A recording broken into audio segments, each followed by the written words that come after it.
नमस्कार, मी Ranjana. Home cook Ranjana channel वरती आपल्या सर्वांचं पुन्हा एकदा मनापासून स्वागत आहे. कारलं म्हटलं की आपल्या सगळ्यांचे नाकडोळे लगेच असे मुरडले जातात. मुलं तर अगदीच असं करतात. कारल्याची भाजी करायची म्हटलं की लगेच आपल्याला रिएक्शन येते. पण असं नाहीये. कारलं प्रेमी पण लोक आहेत जगात. असेही कारलं खाणारी लोक आहेत की रोज जरी कारल्याची भाजी दिली आणि कशाही प्रकारची दिली तरी सुद्धा ते आवडीने खातात. असे कारले प्रेमी लोक आहेत. आजची रेसिपी आपली कारल्याची होणार आहे. खूप सोप्या पद्धतीने, अजिबात पाणी कडू न काढता एकदम छान पद्धतीने इथे कारलं मी बनवणार आहे. खूप सोपी पद्धत आहे. आणि आजची ही कारलं प्रेमी जे आहे माझ्या घरातले, ते माझा नवरा आहे. माझ्या नवऱ्याला कारलं प्रचंड आवडतं. रोज दिलं तरी ते आवडीने खातात. तर आजची रेसिपी कारल्याची आहे. चला तर मग आपण रेसिपीला सुरुवात करूया. कारलं बनवण्यासाठी इथे मी मोठी मोठी 4 कारली स्वच्छ धुवून आणि मी कापून घेतलेली आहे. मी इथे तुम्हाला दाखवली एवढीच मोठी ही कारली होती. स्वच्छ धुवून आणि इथे मी ही कारली कापून घेतलेली आहे. आणि तुमच्याकडे जर वेळ असेल तर तुम्ही जास्त वेळ जर अशी मॅरिनेट करून ठेवली तर अजिबात कारली कडू लागत नाही. यामधली बी मी कुठलीच काढलेली नाहीये. हे बघा, जर लाल असतील अगदी बिया झालेल्या तरच काढायच्या, अन्यथा इथे बिया काढायची गरज नाहीये. तर इथे 4 कारले मी स्वच्छ धुवून घेतलेली आहे. आणि रात्री मी झोपण्याच्या आधी हे कापून ठेवले आणि ह्याच्यामध्ये चिमटीभर हिंग टाकलेला आहे, अर्धा टीस्पून हळद, चवीपुरतं मीठ आणि अर्धा लिंबू मी पिळून इथे हे संपूर्ण कारले सगळीकडनं लावून मी असं लावून आणि पूर्ण हे असे एका ताटामध्ये मी हे कारले बाहेर ठेवून दिलेले होते झाकून. तुमच्याकडे वेळ नसेल तर तुम्ही अगदी अर्धा एक तास अगोदर हे सर्व लावून पण हे करू शकता. पण जर वेळ असेल तर रात्री लावून ठेवलात तर ह्याची चव अप्रतिम होते. कारल्याची चव अप्रतिम ऐकायला थोडी वेगळी वाटते, पण खरंच ही खूप टेस्टी होतात, खूप छान होतात. आणि यातलं कुठलंही कडू पाणी मी काढलेलं नाहीये. तरी सुद्धा हे कारलं अप्रतिम लागतं. ज्वारीच्या भाकरी बरोबर, चपाती बरोबर तुम्ही आरामात हे खाऊ शकता. अगदी हे खूप छान हे शिजल्या पण जातात आणि होतात पण चवीला पण. कारण कारल्यामधलं जर आपण कडू काढून टाकलं तर कारलं खाण्यात काही अर्थ राहत नाही. म्हणून यातले कडू काढायची गरज नाहीये. तर हे तुम्ही रात्री टाकून ठेवू शकता किंवा अर्धा ते 1 तास तुम्ही असं मॅरिनेट करून ठेवा. आता आपल्याला हे पॅन एकीकडे गरम करत ठेवायचं आहे आणि आपल्याला हे कारले फ्राय करून घ्यायचे आहेत. वरती मी पॅन ठेवलेला आहे. तेलही फार टाकायची गरज नाही.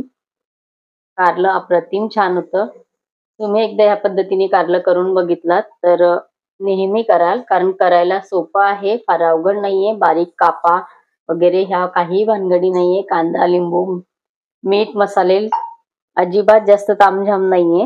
थोडेसे मसाले आपले इथे लावून घ्यायचे आहेत आणि आपल्याला कारलं बनवायचं आहे. इथे आपल्याला पॅन गरम होऊ द्यायचा आहे. पॅन आहे बघा व्यवस्थित गरम झालेला आहे. आपल्याला कारली लावून घ्यायची आहे सगळीकडे व्यवस्थित. जेवढे बसतील तेवढे आपण कारले इथे लावून घेणार आहे. खूप सोपी पद्धत आहे आणि कारलं आरोग्यासाठी सगळ्यांसाठी उत्तम आहे. सगळ्यांनी खाल्लं पाहिजे. पण कडू लागतं वगैरे म्हणून मुलं खात नाही. तर वेगवेगळ्या पद्धतीने जर कारलं बनवलं तर मुलं पण सहज खातील. एवढं छान हे कारलं लागतं. हे संपूर्ण बिया वगैरे आणि आपण असे सर्व ह्याच्यामध्ये करून आणि इथे लावून घ्यायचं आहे. आता आपल्याला इथे थोडंसं परत साईडने तेल सोडायचंय. मी स्पॅच्युलाच्या साह्याने तेल सोडते. फार फार तर 1-1.5 टीस्पून फक्त हे तेल असणार आहे. फार तेलाची इथे गरज पडत नाही आणि कारलं अतिशय उत्तम आपलं होतं. 1 मिनिटभर गॅस आपण फुल ठेवू आणि 1 मिनिटानंतर गॅस आपल्याला मिडियम करायचा आहे. तिथे झालेला आहे. तर गॅस आपला फुल होता 1 मिनिट. आपण ह्याला उलट करून टाकूया आणि त्यानंतर आपण इथे थोडंसं अजून तेल सोडणार आहे आणि थोडंसं अजून आपण 1 मिनिटानंतर गॅस इथे परत थोडंसं 1 मिनिटभर आपण इथे फुल ठेवणार आहे आणि त्यानंतर आपण मीडियम गॅसवरती आपलं हे कारलं छान इथे शिजवून घेणार आहे. एकदम छान ते व्यवस्थित तयार होतं. जशी मच्छी फ्राय आपण करतो त्याप्रमाणे एकदम छान ते इथे होतं. इथे थोडंसं आपल्याला तर परत तेल सगळीकडनं सोडायचं आहे.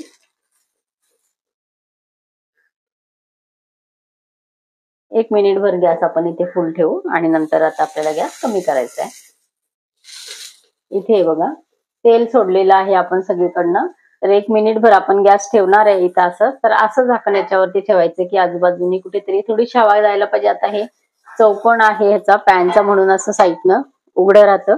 जर तुमचं गोल असेल तर असं साईडने थोडंसं उघडं ठेवा आणि असं झाकण ठेवायचं आहे, जेणेकरून हवा पण बाहेर गेली पाहिजे आणि आपलं थोडंसं झाकण त्याच्यावर बसलं पाहिजे, वाफही बसली पाहिजे. कारण आपण कारल्याचे मोठे मोठे पीस केलेले आहेत आणि खालची जी बाजू असते कारल्याची ती लवकर व्हायला पाहिजे, म्हणून आपण त्याच्यावर झाकण ठेवायचं आहे. पॅक झाकण ठेवायचं नाहीये, कारल्याची हवा थोडीशी बाहेर जायला पाहिजे, नाहीतर मग कारलं कडू लागू शकतं, म्हणून उघडं ठेवायचं आहे.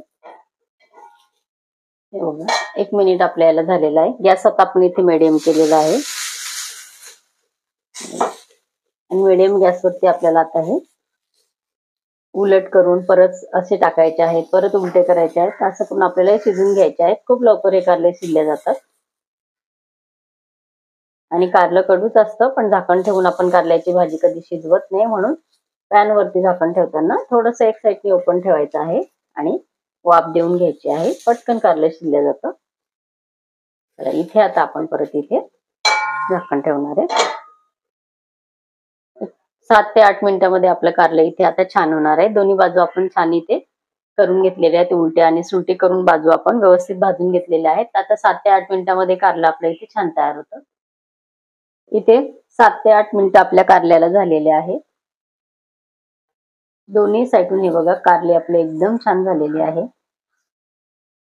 जास्त वेळेला लागत नाही, फक्त झाकण अर्ध उघडं ठेवून आणि आपले कारले छान वाफेवरती शिजले जातात. खूप कमी तेलामध्ये चविष्ट पदार्थ हा तयार होतो. इथे आपण कारलं कितपत शिजलं आपण बघूया. हे बघा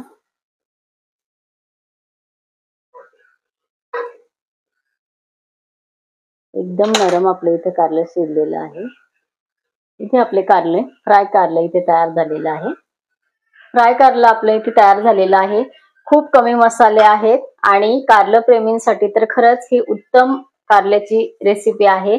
खूप छान हे कारलं लागतं, नक्की ट्राय करा. आजची कारल्याची रेसिपी तुम्हाला कशी वाटली कमेंट करून नक्की सांगा. आजची रेसिपी आवडली असेल तर इतरांना शेअर करा, लाईक करा आणि माझ्या चॅनलवरती तुम्ही नवीन असाल तर होम कुक रंजना चॅनलला सबस्क्राईब करा. आणि माझ्या खूप साऱ्या रेसिपीज आहेत, त्याची प्लेलिस्ट मी माझ्या चॅनलवरती दिलेली आहे, त्याची लिंक खाली डिस्क्रिप्शन बॉक्स मध्ये दिलेली आहे, तर जरूर बघा. परत भेटूया असंच एका छानशा रेसिपी बरोबर. तोपर्यंत बाय बाय. आजची रेसिपी तुम्हाला कशी वाटली कमेंट करून नक्की सांगा आणि रेसिपी आवडली असेल तर व्हिडिओला लाईक आणि शेअर करा. माझ्या चॅनलवरती नवीन असाल तर होम कुक रंजना चॅनलला सबस्क्राईब करा आणि ज्यांनी माझ्या चॅनलला सबस्क्राईब केले त्यांचे मनापासून धन्यवाद. माझ्या चॅनलवरती खूप सारे रेसिपीज आहेत, व्हेज नॉनव्हेज, त्यानंतर बरेचसे भाकरींचे प्रकार आहेत, गोड स्वीट, त्यानंतर चिकन फ्राय, चिकन करी, रस्सा, या बऱ्याचशा प्रकार आहेत. तर त्याची प्लेलिस्ट मी माझ्या चॅनलवरती दिलेली आहे, त्याची लिंक खाली डिस्क्रिप्शन बॉक्स मध्ये दिलेली आहे, नक्की चेक करा. आणि असेच एक छानशी रेसिपी घेऊन आपण परत भेटणार आहोत. तोपर्यंत बाय बाय.